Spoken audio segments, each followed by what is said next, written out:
She seems so nice. Did you hit it off immediately? If I asked you this, would you know how to respond? Or would your heart start to beat fast? Would your palms start to get sweaty? If that's the case, never fear. In today's lesson, I'm going to help you learn how to speak about friendship in English. And you better listen up, because at the end of today's lesson, you're going to have the chance to speak with me about everything that you are about to learn. So listen up. If you're new here, hi, I'm Vanessa from SpeakEnglishWithVanessa.com. And for over the past 10 years, I have been teaching now more than 7 million of you real-life English that real speakers use in everyday conversations. And for each new free English lesson here on my YouTube channel, I create for you a free PDF worksheet. This is to help you learn everything that you are about to see in today's lesson. It includes all of the important vocabulary, some extra sample sentences, plus in this worksheet, I have included for you a bonus quiz so that you can test yourself, see if you really understand everything you're about to learn. Plus, on the last page, you can answer Vanessa's challenge question. This is your chance to be able to use the vocabulary and make sure that you can take it out into the real world and include it in your conversations. That's the goal, right? So how can you get this free PDF worksheet? All you need to do is click on the link in the description, enter your name and email address, and voila, just like that, you will get this PDF worksheet plus bonus quiz and challenge question in your email inbox. It is my gift to you. So click on the link in the description to get this worksheet right now. Well, before we have our conversation about friends in English, you need to learn some key vocabulary to talk about friendship, right? So we're going to learn first some phrases to talk about those really close, really special best friends in our lives.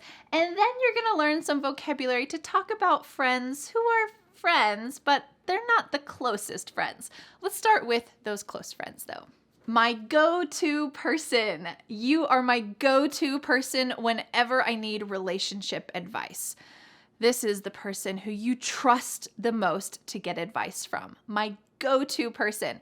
You could also be a go-to person for things beside advice. You are my go-to person whenever I want to eat something delicious because you're always cooking something great. To bond over something. My best friend and I bonded over our love of reading. Here we are talking about connecting and deepening your relationship because you have some kind of common interest. You might say, we bonded over music. Well, if you have the same taste in music, you might say we bonded over music. We go way back. My best friend and I were in high school together. We go way back. If you've known someone for a long time, this is the perfect phrase to use. You have experienced a lot of life together. We go way back. We've been friends since the diaper days.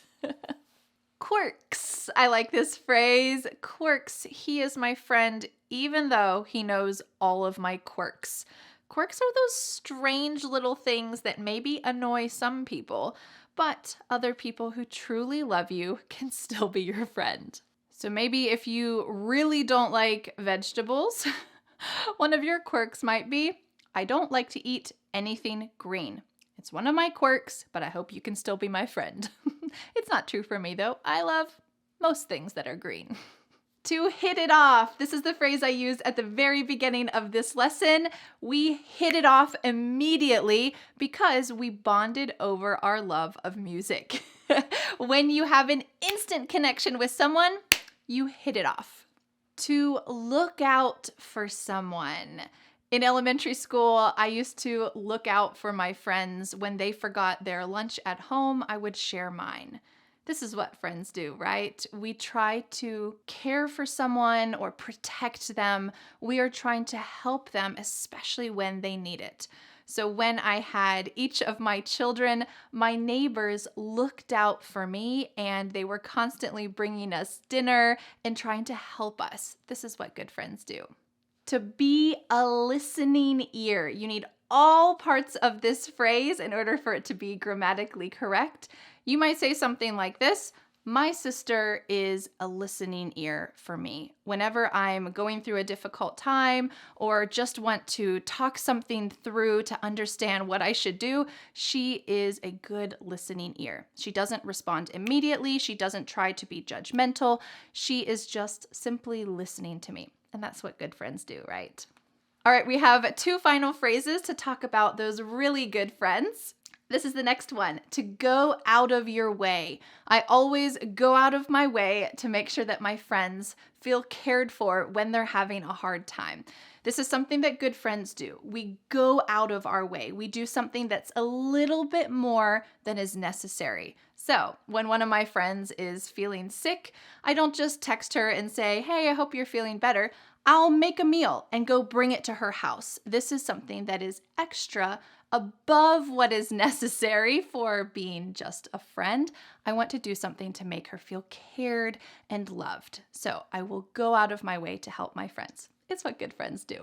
And our final phrase for good friends is a very fun one, to be attached at the hip. Your hip bone is right on your side. If you are attached at the hip, you are always together.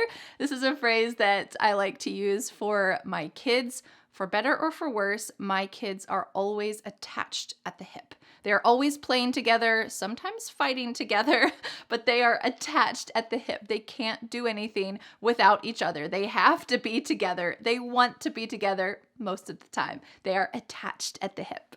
All right, now let's go on to some phrases that you can use for people who are friends. It's important to have these acquaintances in your life, but they're not the best of friends. How could you use to describe these people?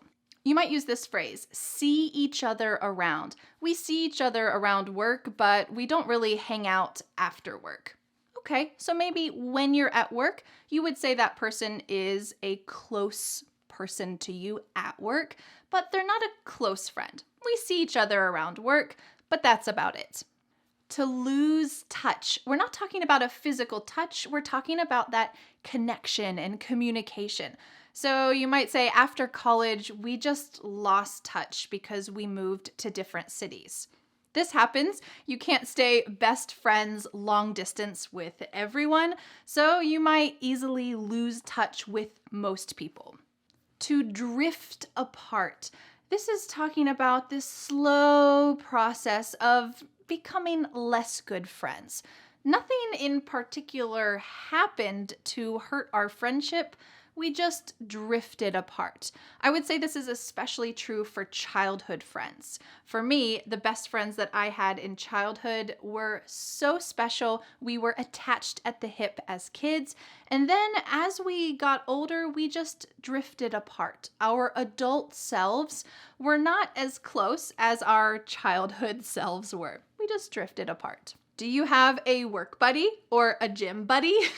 This phrase, buddy, is already very casual, but when we add another word to the front, we are specifying this person is my casual friend in a specific situation. Yeah, he's just my work buddy. We hang out during our lunch breaks, but that's it. We've never gone out after work or done anything outside of the workplace. He's my work buddy. We could say the same for gym buddy. If you happen to go to the gym every Friday at the same time as someone else, maybe eventually you start to wave, you might introduce yourself. They're not a close friend, but you could say, oh yeah, she's my gym buddy. I see her every Friday. And our final phrase to talk about friends that are not the closest friends is one that I actually already used. Did you pick it up? It is the word acquaintance. Practice this pronunciation with me. Acquaintance. Acquaintance. This is someone who you're kind of friends with, but you don't really rely on them. You haven't really bonded with them deeply. So you might say, yeah, I have a bunch of acquaintances, but they're not really close friends. I only have a couple close friends and a lot of acquaintances. Pretty common. Okay, now that you have a great vocabulary foundation to talk about friendship, it's time to take it up a level. You're going to see a sample conversation between my husband Dan and I. We're going to use a bunch of the vocabulary that you just heard. I want you to pay attention because after this, it's going to be your turn to speak with me using all of these phrases. Are you ready? Let's watch. Hey, Dan. Hey, Vanessa. Guess what? I ran into an old friend at the grocery store the other day. We go way back, but we just lost touch over time. That's so cool. Did you two hit it off when you started talking? We actually did. It was like no time had passed. That's so nice. Yeah, well, what about you? You've been friends with Brad for a long time, right? Yeah, actually, we were work buddies for about 2 years, and then one day we hung out and we really bonded over heavy metal music. I love that for you. You never know when your quirks are going to make you a good friend. That's so true.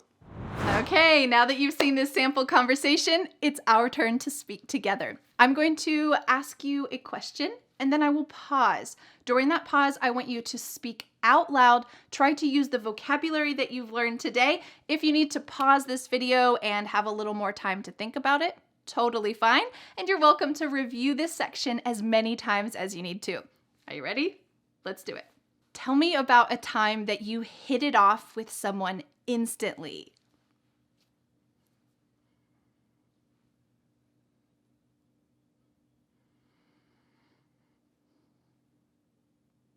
Oh, that's so interesting. Did you bond over anything in particular?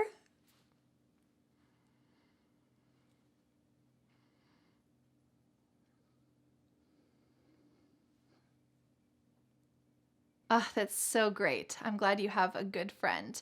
But sometimes friendships don't always stay close. Have you ever had a friend that you drifted apart from?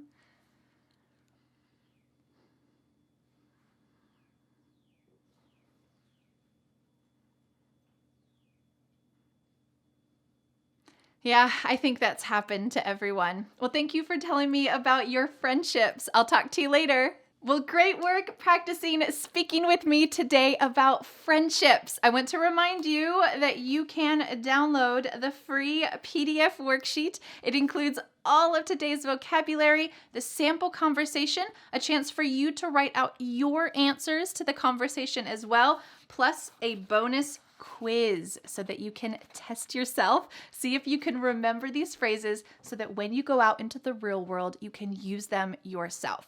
How can you get this free worksheet? All you have to do is click on the link in the description, enter your name and email address, and voila, just like that, I will send this and the quiz to your email inbox. It is my gift to you. Well, thank you so much for learning English with me. Now I have a question for you. Let me know in the comments what is something that you love to do with your best friend. I can't wait to see what you have to say, and I'll see you again next Friday for a new lesson here on my YouTube channel.